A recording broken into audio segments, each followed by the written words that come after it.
Hi, it's me again with Corel Draw Tips and Tricks, and tonight's video is about working with your color palette, things I've learned over the years.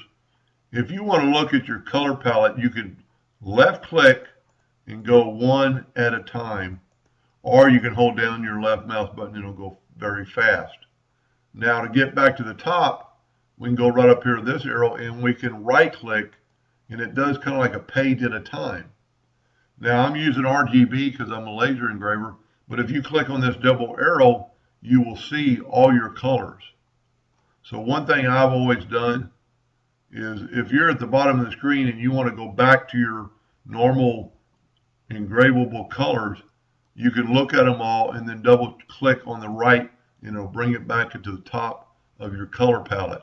One more click and we'll have our fill, which is no fill. Now you can always make new colors for your palette. Let's bring in this purple, holding down the shift key, and let's pick on this green a couple of clicks, and we're making a totally different purple.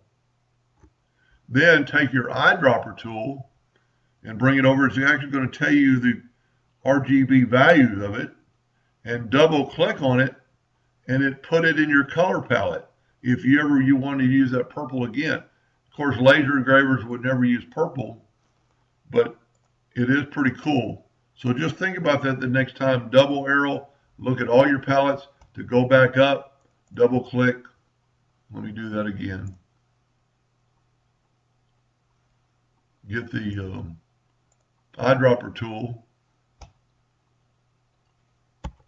I didn't need the eyedropper tool, but just open up your window of all your palettes and click on your black, and then it puts it back up top. Same thing if you wanted to go to the bottom of your palette.